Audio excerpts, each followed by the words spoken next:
We are so back. We are so oh. We are so back. We are so oh. This is Ferrari's experience. Ferrari. Why? Just why? You know what's funny? Every year I tell my friends I'm not getting excited. Every year Ferrari says trust the process. And every year I end up looking like a clown applying for a PhD in disappointment. Oh, but into the wall and out of the race, Charles Leclerc from the podium to the wall. Monaco. The Monaco Grand Prix. Charles' home race. Ferrari looked quick. Practice looked good. Qualifying looked promising. I actually believed that was my first mistake. Meanwhile, Monaco decided it didn't want to be Monaco anymore. We had crashes, we had penalties, strategy disasters, engine failures, and we had enough FIA investigations to start an FBA branch. And somehow, the track itself started falling apart. Meanwhile, Kimi Antonelli was driving around like he would already seen the script. So today, we are talking about Ferrari's latest contribution to mental depression. The chaos, the madness, the memes, and the race that felt like somebody stimulated Monaco in GTA. Before lights out, I genuinely thought Ferrari had a chance. That's right, willing we choose hope. I deserve this. As a Ferrari fan, you don't support a racing team, you participate in a social experiment. The objective is simple. How much emotional damage can one human take before switching to gardening? Lights out. Cars launch.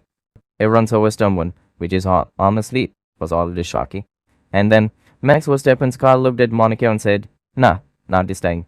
Not one stint, not one strategy, just one lap." Bro came to Monaco for sightseeing tour.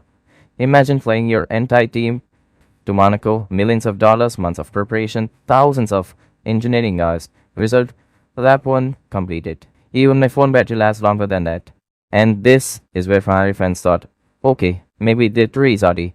Ferrari fans get excited the same way horror movie characters investigate strange noises.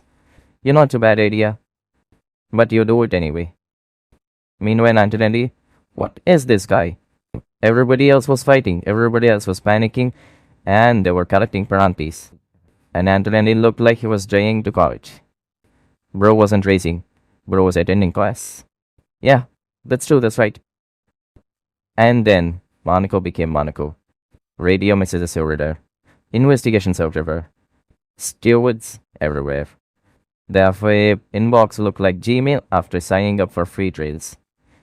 And then something happened that sounds completely fake. The track started breaking. The track, not the cars, not the drivers, the actual circuit. Monaco looked like the race and said, "I'm tight, bros." Race stopped, and at this point, I expected the yachts to crashing out. Nothing would surprise me anymore. This was the moment, I know. Ferrari wasn't winning. I entered acceptance stage. Actually, no.